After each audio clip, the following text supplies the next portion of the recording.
dear students, hearty welcome to the science chemistry class. Yesterday we are discussing about the chemical properties of metals. Just to remind you one or two simple things. The first property we studied was that when metals react with oxygen, the compound form are called oxides, metallic oxides. Of course, all the metals will not combine with oxygen. So, you must note that when you say oxygen, oxide, that is how you identify. Suppose you have hydrogen, hydride, sodium plus hydrogen gives sodium hydride, calcium plus hydrogen gives calcium hydride, like that. Suppose you have sulfur, sulphide, SULPHIDE, calcium plus sulfur gives calcium sulphide. And suppose you have halogens like chlorine, bromine, iodine, etc. Respective halides are formed. Sodium plus chlorine gives sodium chloride. Magnesium plus bromine gives magnesium bromide. Potassium plus iodine gives potassium iodide. They are called halides. Okay. So, that is how you have to remember easily. Then second thing we studied was when metals react with water.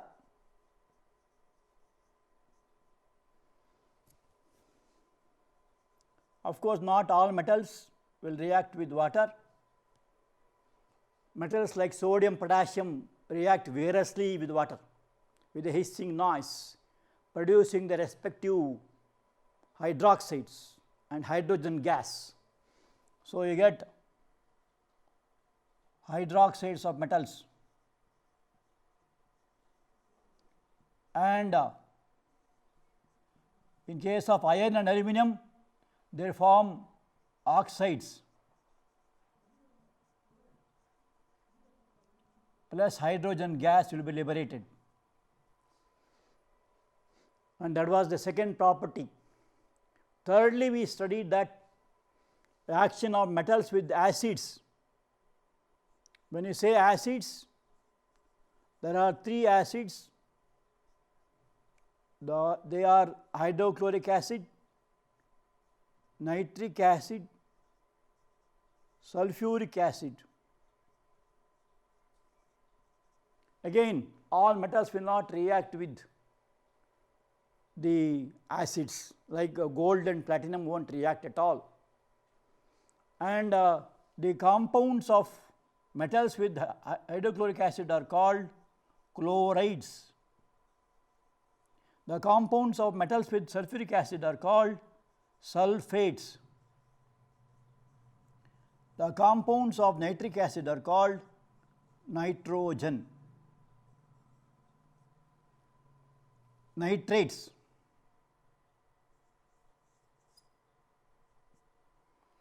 And sometimes the gases will be hydrogen, here also hydrogen, and if it is concentrated, if it is dilute acids.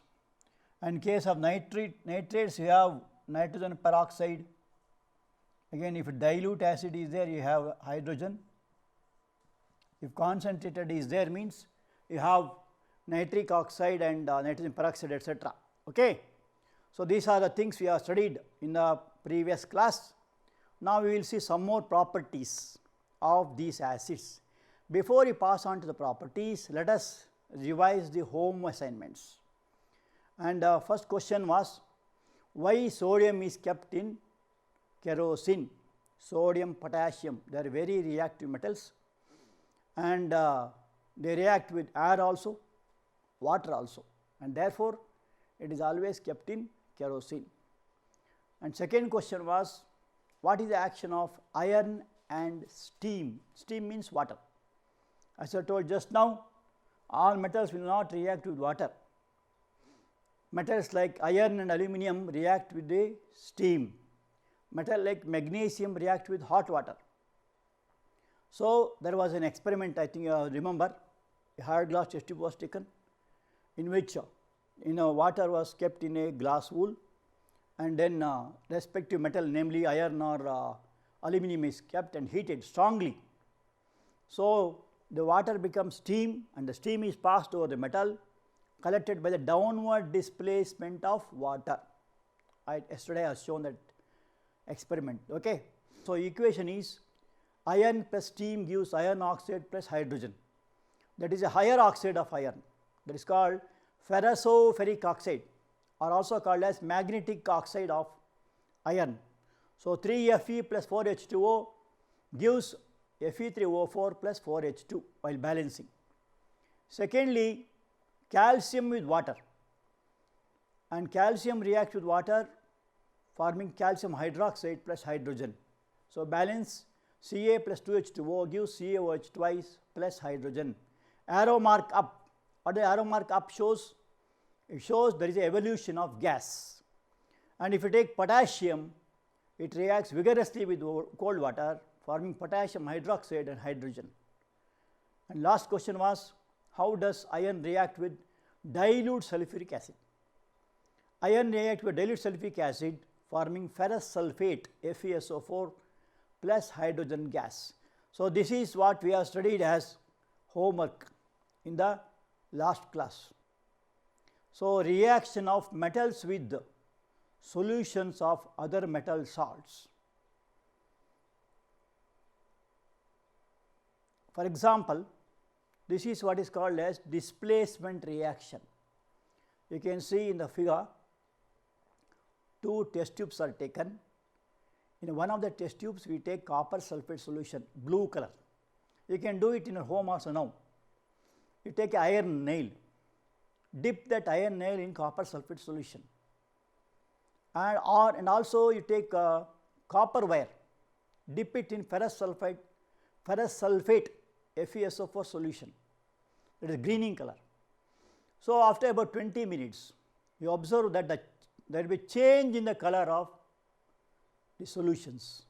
The blue color of copper sulfate changes to green color, forming ferrous sulfate, and copper will be deposited on the iron nail. So, iron nail becomes brown in color because of the formation of copper. So, this is how the reaction takes place, and this is a displacement reaction. And why does it happen? Here iron is more reactive than copper, and that is why it displaces. So, metal A displaces metal B. So, this is called displacement reaction because iron displaces copper. So, metal A plus solution of metal B. So, it displaces metal B. So, what do you get? Metal B plus solution of metal A. So, or in other words, suppose you write A as a metal and BC as a compound, it forms AC plus B. This is called displacement reaction. Yesterday we have shown two types of reactions. One is chemical combination, wherein two or more metals combine, metals or metal with a non-metal combine to form a new substance. Now we are seeing what is called as displacement reaction. So, that experiment we have to wait for a few minutes, suddenly it will not happen for about 20 to 30 minutes. And coming to reactive series. Reactive series is a list of metals arranged in order of their decreasing activities. You can see that table wherein the first metal is called potassium, most active, then comes sodium, and then you ask why it is so active. As I told yesterday, it all depends on the electrons in the outermost orbital. So, here potassium and sodium have one electron, that is why very reactive.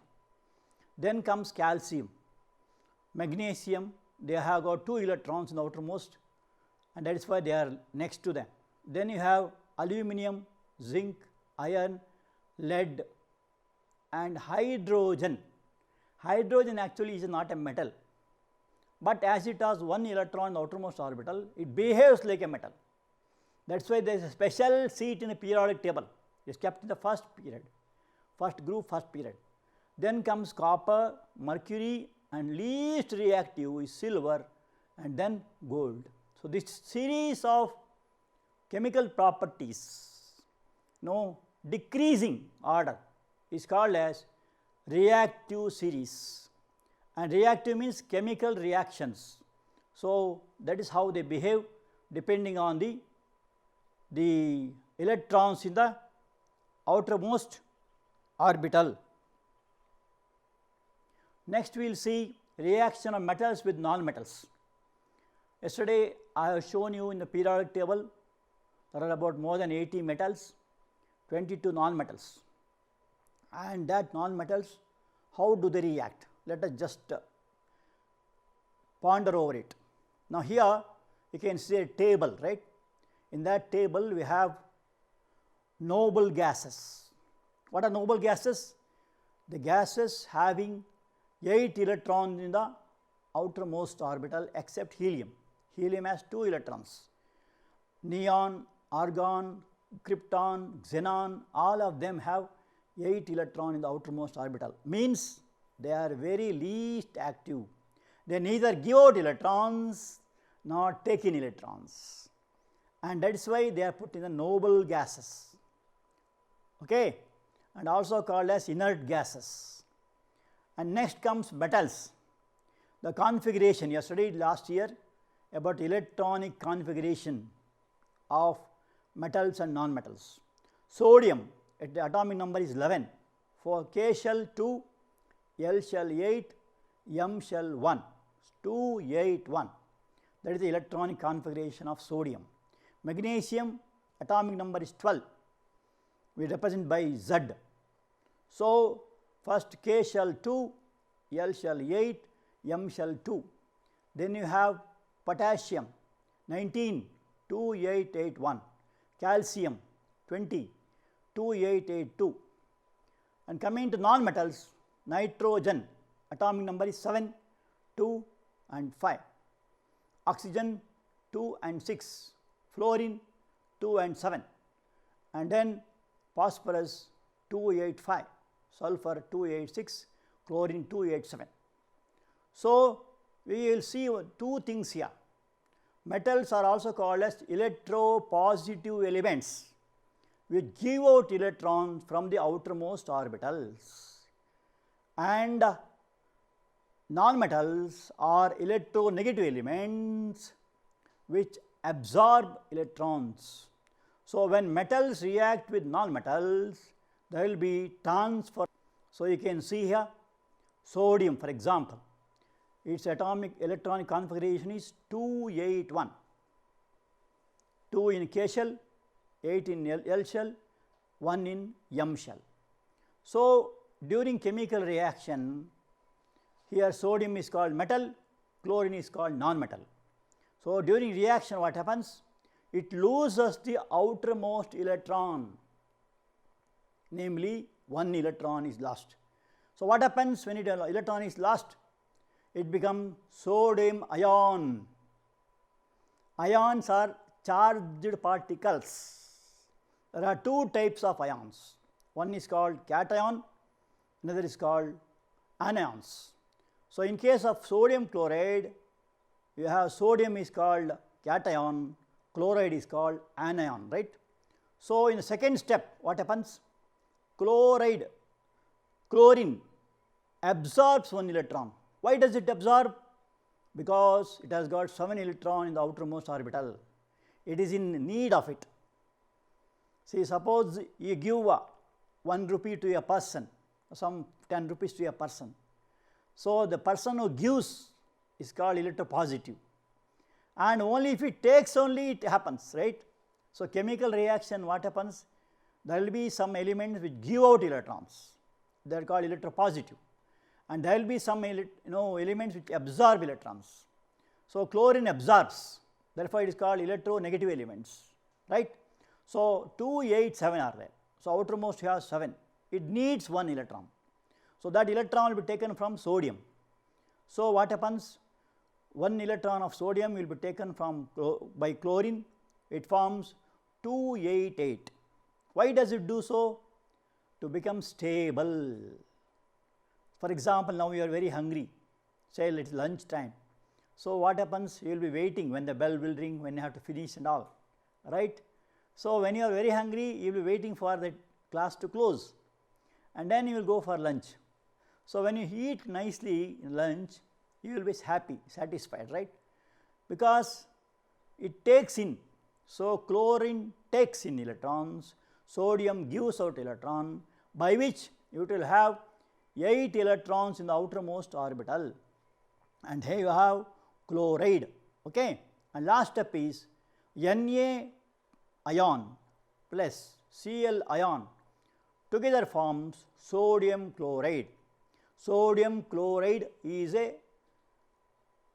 compound, it is also called electrovalent compound, or it is also called as ionic compound.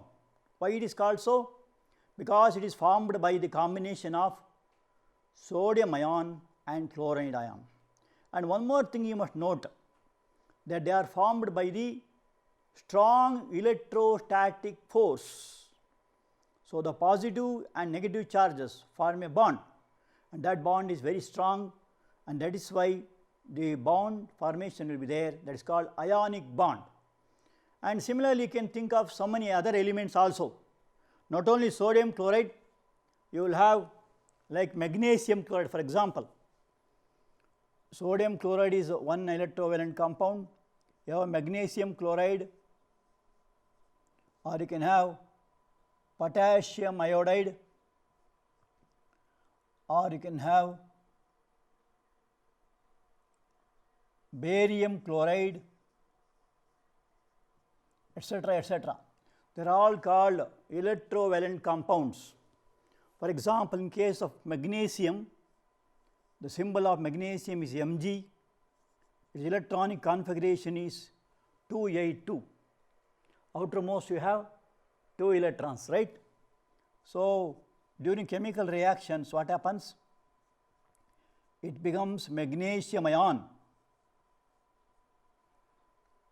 The outermost 2 electrons will be given out, and these electrons will be taken by chlorine.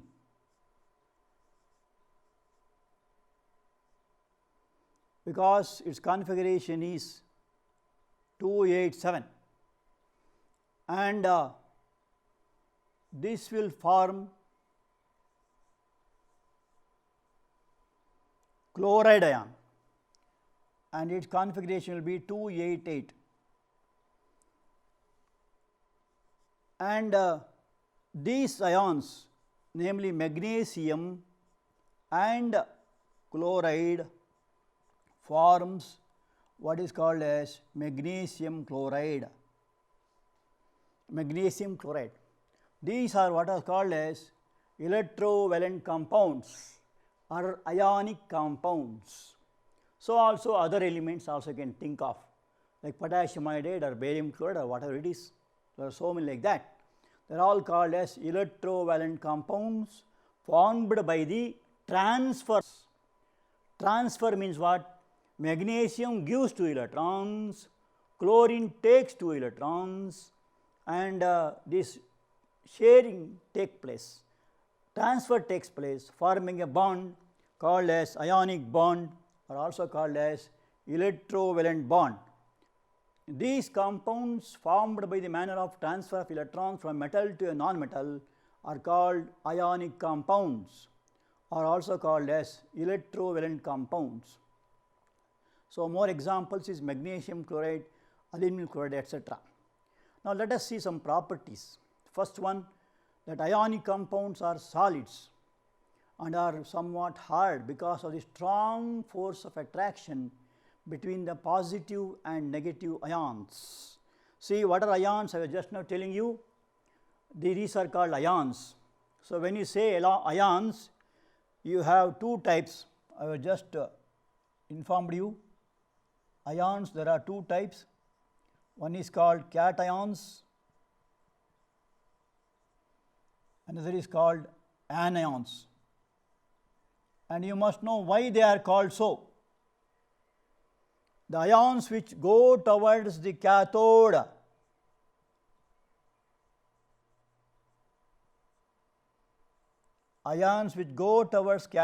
are called as cations.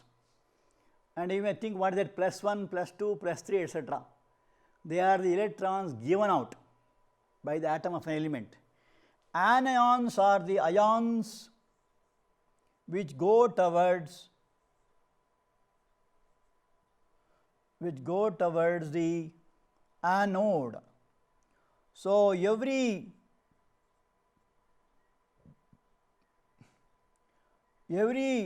compound, electrovalent compound, will have two parts, and these two parts are called as cations and anions. They go towards cathode. Why? That is why the word cations. And they move towards anode. Then you may say, why the change of sign? That is what is said now. Opposite charges attract each other. Like charges repel each other. So, those ions which have plus sign will go towards negative of the electrode, that is called cathode. Those who have minus sign will go to positive of the electrode, right. So, that is what is called as electrostatic force. The second property is that they are brittle in nature. Brittle means what? They break up into pieces when some pressure is applied. So, you might have seen salt. Take salt and beat it with a hammer or something, you find that they have become powder, salt powder. Similarly, all these electrovalent compounds, when they are broken, they can be broken into pieces. And next property is that they have high melting points and boiling points. What is melting point? Melting point is a point of temperature at which the solid becomes liquid. For example, sodium chloride has a melting point of 1074, means sodium chloride, if it is heated strongly to a temperature of 1074 K, what is K? Kelvin, it melts. Similarly, lithium chloride melts at 887 K, calcium chloride melts at 1045 K, calcium oxide melts at 2850 K, magnesium chloride melts at 981 K. These are melting points. Next one is boiling point. Boiling point is a point of temperature at which the liquid evaporates. For example, sodium chloride solution, it evaporates. Sodium chloride evaporates at 1686 Kelvin, lithium chloride 1600 Kelvin, calcium chloride 1900 Kelvin, calcium oxide 3120 Kelvin, magnesium chloride 1685 Kelvin. So, these are the temperature at which these ionic compounds boils, that is why it is called as boiling point. So, the ionic compounds have high melting points, shortly called as MP, and boiling points. Next property is that solubility.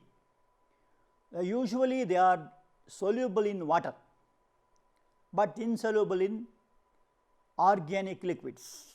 What are organic liquids?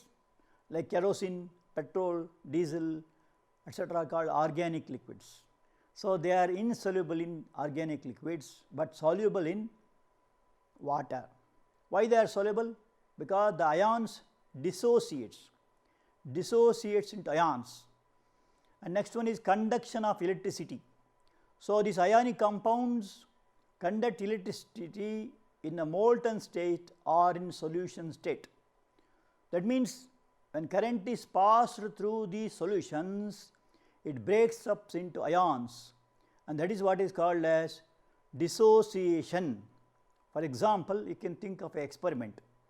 You can also do in your home. So, you must take a beaker of solution of salt.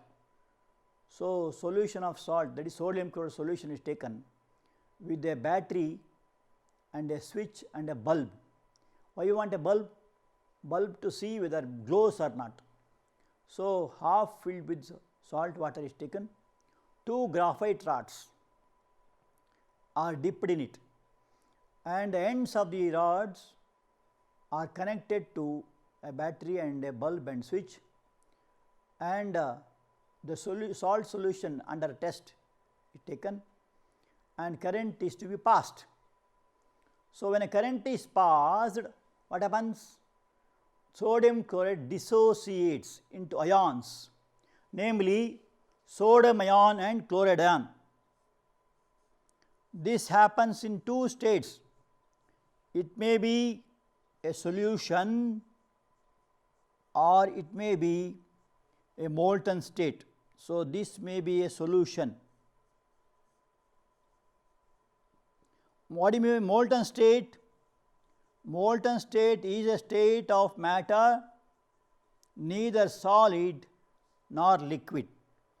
So, sodium chloride, if it is taken in the state, it breaks up into sodium ions and chloride ions. Similarly, if you take magnesium chloride, it also dissociates into magnesium ions and chlorine. And here what happens? Sodium, as I just now told you, it is a cation. It moves towards cathode and gets deposited on the cathode, and chlorine comes to anode because it is an anion, go to anode and escapes, and chlorine is a greenish yellow gas, very poisonous, that comes out in that. So, this is what is also called as electrolysis of sodium chloride solution, which I am going to study again. And coming to home assignment, what do you observe when zinc is added to a solution of iron sulphate? Write the chemical reaction that takes place. Write the electronic dot structure of sodium, oxygen and magnesium. So, dot structure, I will just tell one word about dot structure.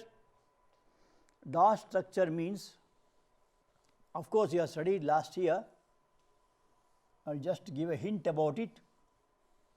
Dot structure is writing the electrons in the outermost orbital. For example, when we say sodium, sodium is atomic number is 11, and if you write a configuration 1s2, 2s2, 2p6, 3s1, right?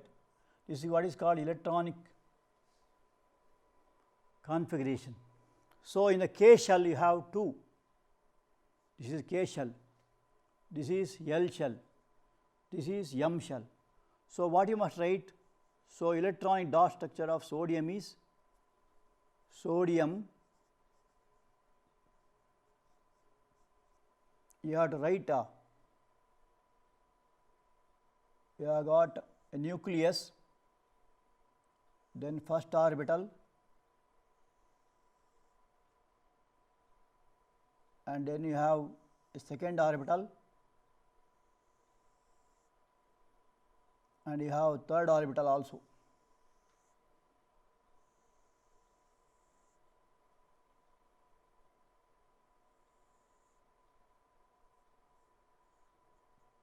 So, this is what is called nucleus.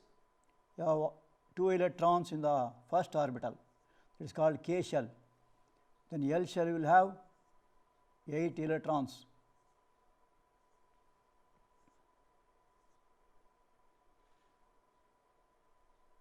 Then M shell will have only one electron. These are what is called as electrons, right.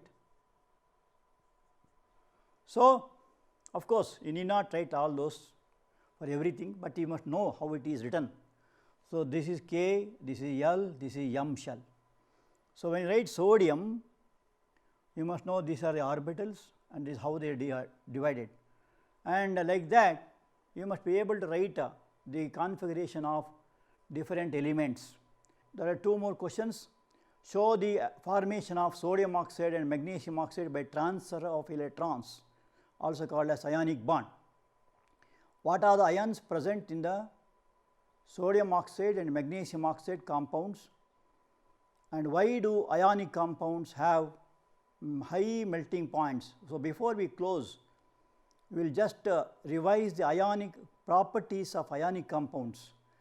And the first property, as I just now told, they are solids, they are brittle, and they are they pass electricity through them. All these are some of the properties we already discussed. We will just list out all these properties.